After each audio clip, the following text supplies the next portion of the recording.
Hi, this is Durga Sriram, political analyst. ఈరోజు cinema industry అందరికీ కూడా సినిమా చూపించారు రేవంత్ రెడ్డి గారు.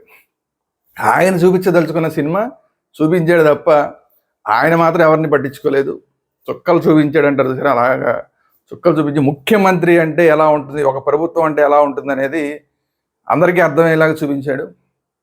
సో దీని గురించి వివరంగా మాట్లాడుకునే ముందు దుర్గా శ్రీరామ్ పొలిటికల్ అనలిస్ట్, అలాగే మన ఛానల్స్ ఏవైతే ఉన్నాయో వేదాంత ఛానల్లో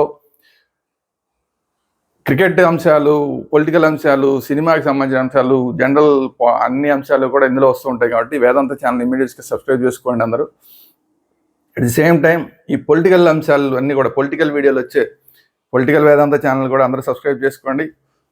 సో ఇక అసలు వీడియోలోకి వస్తే, మనందరికీ తెలుసు సంజయ్ థియేటర్ ఏదైతే తొక్కిసలాట జరిగి రేవతి గారు అనే మహిళ చనిపోవడం, తర్వాత వాళ్ళ అబ్బాయి ఇప్పటికీ హాస్పిటల్లో ఉండటం, అల్లు అర్జున్ని గవర్నమెంట్ అరెస్ట్ చేయడం, ఆ తర్వాత మధ్యంతర బెయిల్ మీద అల్లు అర్జున్ బయటికి రావడం, ఇవన్నీ మనం చూసాం. ముఖ్యమంత్రి స్థాయిలోని ముఖ్యమంత్రిగా రేవంత్ రెడ్డి గారు అసెంబ్లీలో అల్లు అర్జున్తో పాటు సినిమా ఇండస్ట్రీని అందరినీ దుమ్మెత్తిపోయడం, ఆ వెంటనే అల్లు అర్జున్ ఒక మీడియా సమావేశం పెట్టి అబ్బాయి నాకు అసలు ఏమీ తెలియదని మాట్లాడడం, దాంతో ఇంకా మీడియాకి ముఖ్యమంత్రి రేవంత్ రెడ్డి గారికి కోపం రావడం, ఆ తర్వాత పోలీసులందరూ కలిసి ఒక పెద్ద మీడియా సమావేశం ఏర్పాటు చేసి మొత్తం అసలు తప్పంతా అల్లు అర్జున్ దాన్ని చూపించే ప్రయత్నం చేయడం, ఇవన్నీ డ్రామా అంతా మనం చూసాం. ఇదంతా చూసిన తర్వాత అసలు మీడియా మీద తెలంగాణ ప్రభుత్వం సినిమా ఇండస్ట్రీ మీద తెలంగాణ ప్రభుత్వం కక్ష కట్టింది అని మీడియాలో అంతా కూడా వార్తలు రావడం, ఈలోపు ఆంధ్రప్రదేశ్ గవర్నమెంట్ వైపు నుంచి, ఆంధ్రప్రదేశ్ తెలుగుదేశం పార్టీ వైపు నుంచి మీరు ఆంధ్రప్రదేశ్కి వచ్చేసేయండి అని చెప్పి అట్నుంచి స్వాగతాలు చెప్తూ ఆంధ్రప్రదేశ్ నాయకులు మాట్లాడడం, పవన్ కళ్యాణ్ గారు మీరు అందరూ వచ్చి ఇక్కడ షూటింగ్లు చేసుకోండి, లంబసింగి కానీ లేదంటే ఇక్కడ పాడేరు కానీ ఇలాంటి ఏరియాలు బోల్డ్ అని ఉన్నాయి లొకేషన్స్, మీరు అందరూ ఇక్కడికి వచ్చిరండి అని చెప్పి పవన్ కళ్యాణ్ గారు మాట్లాడడం, తెలుగుదేశం పార్టీ నుంచి పల్లా శ్రీనివాసరావు గారు మీరు అందరూ ఇక్కడికి వచ్చేసేయండి అని చెప్పి పల్లా శ్రీనివాసరావు గారు మాట్లాడడం, ఆయన తెలుగుదేశం పార్టీ రాష్ట్ర అధ్యక్షుడిగా ఉన్నాడు ఆంధ్రప్రదేశ్లో, ఆయన మాట్లాడడం, ఇవన్నీ జరిగిన తర్వాత అసలు సినిమా ఇండస్ట్రీ ఏపీకి షిఫ్ట్ అయిపోబోతుందని చెప్పి అనేక మీడియా ఛానల్స్లో వార్తా కథనాలు, యూట్యూబ్లో అయితే ఇంకెక్కువ వార్తా కథనాలు వచ్చిన తర్వాత అసలు ఏదో జరిగిపోతుంది, ఒక డెసిషన్ ఏదైనా తీసుకుంటుందేమో సినిమా ఇండస్ట్రీ అనుకున్న టైంలో అమెరికాలో ఉన్న గేమ్ చేంజర్ సినిమా ప్రమోషన్లో భాగంగా అమెరికాలో ఉన్న దిల్ రాజు గారు, అంటే తెలంగాణ ఎఫ్డిసి చైర్మన్, లేటెస్ట్గా ఒక వారం రోజుల క్రితమే ఆయన ఆ పదవిని తీసుకోవడం జరిగింది. ఆయన వెళ్ళి ముఖ్యమంత్రి గారిని కలిసి ఈ వాతావరణాన్ని అంతా కూడా చల్లబరిచే కార్యక్రమం చేద్దామని చెప్పి ఆయన పూనుకోవడం జరిగింది. ముఖ్యమంత్రి గారు కూడా మీరు అందరినీ తీసుకురండి, సినిమా ఇండస్ట్రీ అందరినీ తీసుకురండి, కూర్చొని మాట్లాడదామని చెప్పి ఆయన చెప్పడం. సో ఇమీడియట్గా ఉన్న వాళ్ళందరినీ కూడా ఆయన మొత్తం అందరినీ కూడా సినిమా ఇండస్ట్రీలో అందరినీ కూడా ఆహ్వానించడం, ఆ సినిమా ఇండస్ట్రీ వాళ్ళందరూ కూడా అల్లు అరవింద్ గారితో సహా వెళ్ళి రేవంత్ రెడ్డి గారిని కలవడం జరిగింది. అయితే ఈ మొత్తం వ్యవహారంలో సినిమా ఇండస్ట్రీ ఆశించింది ఏదైతే ఉందో అది ప్రధానంగా ఏంటంటే ఈ అసెంబ్లీలో మాట్లాడుతూ సినిమా ఇండస్ట్రీకి అసలు ఇక నుంచి బెనిఫిట్ షోలు ఇవ్వం, ఇక నుంచి ప్రీమియర్ షోలు ఇవ్వం, అలాగే టికెట్ రేట్లు పెంచం అని చెప్పి రేవంత్ రెడ్డి గారు ఏదైతే ప్రకటించాడో దాంతో కంగుతుంది సినిమా ఇండస్ట్రీ అంతా. సో అది వెనక్కి తీసుకునేలాగా చేయాలి అని చెప్పి క్రికెట్ సినిమా పెద్దలందరూ కూడా ఈరోజు ముఖ్యమంత్రి గారిని కలవడం జరిగింది.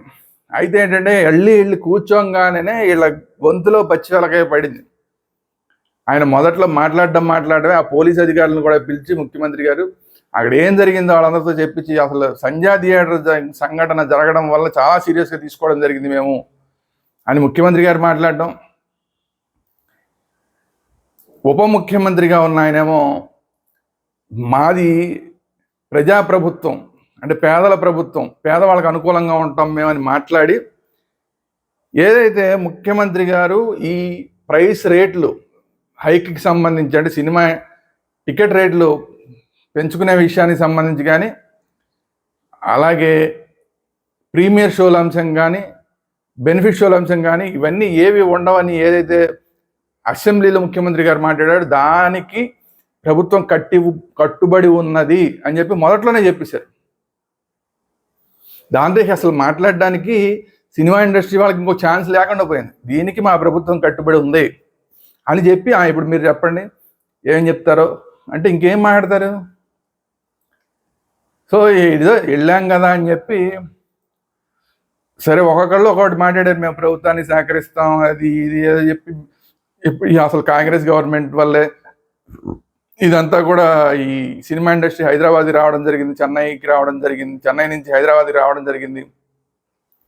ఆ రోజు చెన్నారెడ్డి గారు, ఆ తర్వాత మిగతా చాలామంది దీనికి సహకరించారు, అంతా కాంగ్రెస్ వాళ్ళే సహకరించారు. ఇవన్నీ మాట్లాడి మీ ప్రభుత్వం కూడా బాగా పనిచేస్తుంది, మీరు అలా చెప్తే అలా చేస్తాం అని చెప్పేసి వచ్చేసారు. అది పరిస్థితి.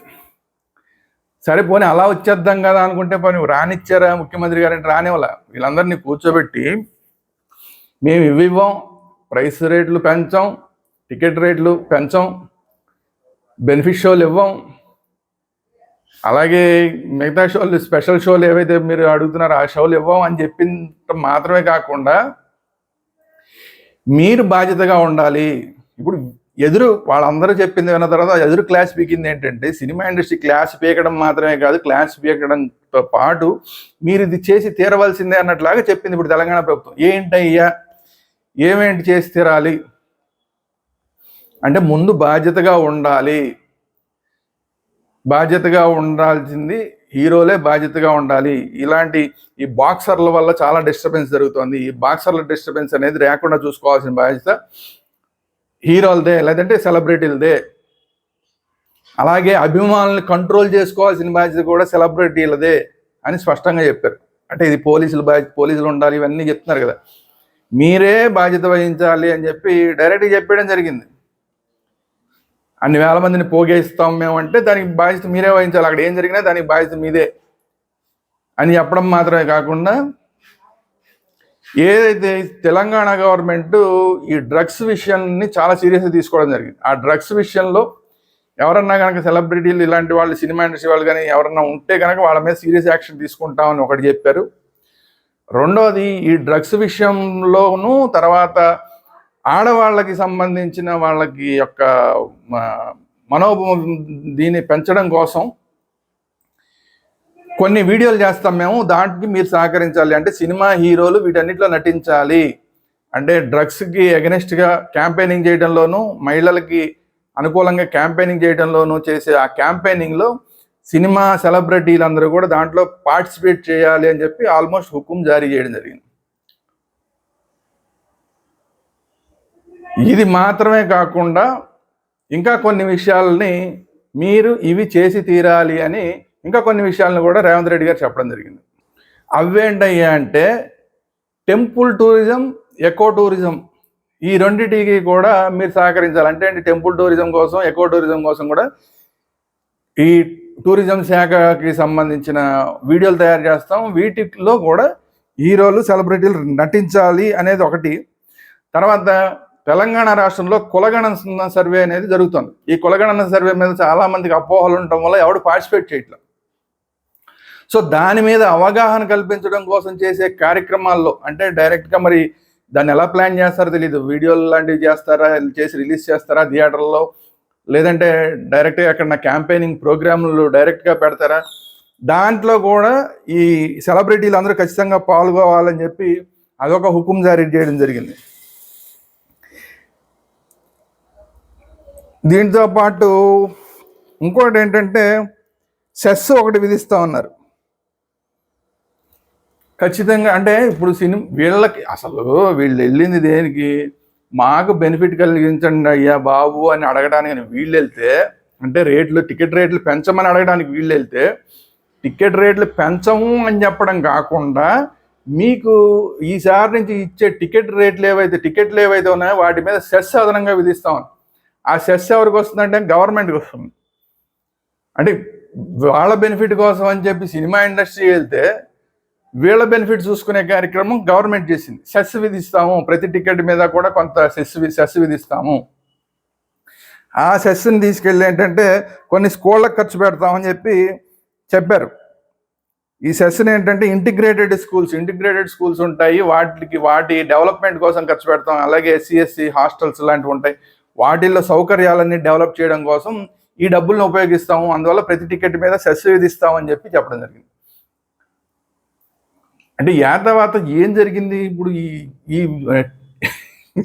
వెళ్ళి సినిమా ఇండస్ట్రీ వెళ్ళటం వల్ల ఏం జరిగింది అంటే వాళ్ళకి బెనిఫిట్ జరగకపోగా ఎదురు సెస్ పడింది టికెట్ల మీద. ఈ సెస్ ఎవరి దగ్గర వసూలు చేస్తారు? ఇప్పుడు సినిమా ఇండస్ట్రీ వాళ్ళేమో బెనిఫిట్ షోలు వేసుకోవద్దు, ఆ బెనిఫిట్ షోలు ఎవరి కోసం వేస్తున్నారని చెప్పి సరే గవర్నమెంట్ అడిగింది, అది క్యాన్సిల్ చేసింది. సరే సినిమా ఇండస్ట్రీకి లాభాలు వచ్చేలాగా అసలు టికెట్ రేట్లు పెంచుకుంటామంటే మీకెందుకు పెంచాలి అని చెప్పి పెంచడం మానేది. ఇప్పుడు గవర్నమెంట్ మాత్రం సెస్ రూపంలో మళ్ళీ ఇప్పుడు ప్రజల దగ్గర నుంచి డబ్బులు లాగుతుందంట. సరే ఓకే, లాగి మంచి పని కోసం ఉపయోగిస్తుంది, గవర్నమెంట్కి వచ్చే డబ్బులన్నీ మంచి పని కోసం ఉపయోగిస్తారనుకోండి. కానీ తర్వాత జరిగింది ఇది. సో టికెట్ రేట్ ఆ విధంగా పెరుగుతుంది. ఆ సెస్ రూపంలో టికెట్ల మీద కొంత రేటు పెరుగుతుంది. ఆ డబ్బులు వెళ్ళి సరే ఇంటిగ్రేటెడ్ స్కూల్స్లో పిల్లల కోసం వాడతారు కాబట్టి సరే ఓకే, దానికి అది ఇప్పుడు ఇంతకీ చెప్పింది. మిగతా అదంతా ఏం చేశారే అంటే మీకు ఇండస్ట్రీ సపోర్ట్గా ఉంటుంది, ఈ భరోసాని మాత్రం ఇచ్చారంట. ఏంటి భరోసా? అలా కావాల్సినవి ఏది ఇవ్వకుండా ఎదురాళ్ళని మీరు ఈ పని చేయండి, మీరు ఆ పని చేయండి, మీరు ఈ పని చేయాలి, మీరు బాధ్యతగా ఉండాలి అని చెప్పి సరే వాళ్ళ క్లాస్ ఫీకి పంపించి మీరందరూ కూడా మీకు అందరికీ సపోర్ట్గా ఉంటాం అంటే ఏ సపోర్ట్గా ఉంటా సరే అంతే. బయటకు వచ్చిన తర్వాత దిల్ రాజు గారు మాట్లాడుతున్నప్పుడు కూడా అందరూ అడిగారు, ఏమైంది టికెట్ రేట్లు హైక్ ఏమైంది, బెనిఫిషియల్ ఏమైంది? అదంతా చిన్న విషయం, అది చాలా చిన్న విషయం. పెద్ద విషయాలు మాట్లాడుకున్నాం, బాగా పెద్ద విషయాలు మాట్లాడుకున్నారంట. మాట్లాడుకుందంటే గతంలో ఈ సినిమాలకు సంబంధించిన ఫెస్టివల్స్, ఇంటర్నేషనల్ ఫెస్టివల్స్ జరిగేవి, అలాంటి ఫెస్టివల్ హైదరాబాద్లో పెట్టమని అడిగారంట. సో అది ఒక ఇంటర్నేషనల్ ఫెస్టివల్. ఇట్లా ఆయనేమో మీరు అసలు ఇంటర్నేషనల్ స్టాండర్డ్కి తీసుకెళ్ళని సినిమాని చెప్పాడంట ముఖ్యమంత్రి గారు రేవంత్ రెడ్డి గారు. అంటే చూడండి ఎంత సపోర్ట్ చేస్తున్నారో మాకు. దిల్ రాజు గారు ఏం చెప్తున్నాడు, మాకు ఎంత సపోర్ట్ చేస్తున్నారో, ఇంటర్నేషనల్ స్టాండర్డ్ తీసుకెళ్ళండి సినిమాని. ఇంటర్నేషనల్ స్టాండర్డ్ తీసుకెళ్లాలంటే పెట్టుబడి ఎక్కువ పెట్టాలి, పెద్ద బడ్జెట్లతో సినిమాలు తీయాలి, పెద్ద పెద్ద సెట్లు వేయాలి, ఇంటర్నేషనల్ స్థాయిలో టెక్నీషియన్స్ పెట్టుకోవాలి. ఇవన్నీ చేయాలంటే పెట్టుబడి ఎక్కువ అవుతుంది. అంత పెట్టుబడి ఎక్కువైతే టికెట్ రేట్లు పెంచుకోవాల్సి వస్తుంది. కానీ అది మాత్రం ఎవరంటే కానీ ఇప్పుడున్న పాన్ ఇండియా రేంజ్ దగ్గర నుంచి ఇంటర్నేషనల్ స్టాండర్డ్కి తీసుకెళ్ళండి అని చెప్పి మీకు సపోర్ట్ చేస్తాం అన్నారంట. అది చెప్తున్నారు దిల్ రాజు గారు. పాపం ఆయన మాత్రం ఏం చేస్తాడు, ఆయనకి FDC చైర్మన్ ఇచ్చారు. ఆయన సినిమానే ముందు బలైపోయే సినిమా ఆయన సినిమానే. రేపు రేట్లు హైక్ ఉంటాయన్న ఉద్దేశంతో ఎక్కువ పెట్టుబడులు పెట్టేసి సినిమాలు తీశారు. అది కాకుండా ఆయన సినిమానేమో శంకర్ గారు పట్టుకుని, ఆ శంకర్ గారు తమిళ్ శంకర్ని పట్టుకుని సినిమా తీద్దామని ప్రయత్నం చేసి ఆయన మధ్యలో ఇంకొక భారతీయుడు 2 సినిమాకి వెళ్ళి రకరకాల అటు ఇటు అయిపోయి అనుకున్న దానికన్నా ఎక్కువ బడ్జెట్లు అయిపోయి అందరికన్నా ఎక్కువ ఇబ్బంది పడేది ఇప్పుడు దిల్ రాజు గారు. కానీ ఆ మాట బయటకు అనలేడు పాపం ఆయన, ఎందుకంటే FDC చైర్మన్గా ఉన్నాడు, ఇప్పుడు ఆయన బాధ్యత తీసుకున్నాడు కాబట్టి. సరే ఎనీవే, నాగార్జున గారు వెళ్ళి ఓ శాల్వా కప్పారు ముఖ్యమంత్రి గారికి, అలాగే వెంకటేష్ గారు వెళ్ళి ఓ శాల్వా కప్పారు, రాఘవేంద్రరావు గారు పుష్పగుచ్చం ఇచ్చారు, అరే మురళీమోహన్ గారు వెళ్ళి అందరికీ విష్ చేశారు. ఇవన్నీ జరిగినాయి. కాకపోతే ప్రధానమైన హీరోలు కొంతమంది రాలేదు. సరే అది మనం వేరే వీడియోలో మాట్లాడదాం, ఎందుకు రాలేదు ఏంటి అనేది మళ్ళీ మనం ఇంకొక వీడియోలో స్పష్టంగా దీని మీద మాట్లాడదాం.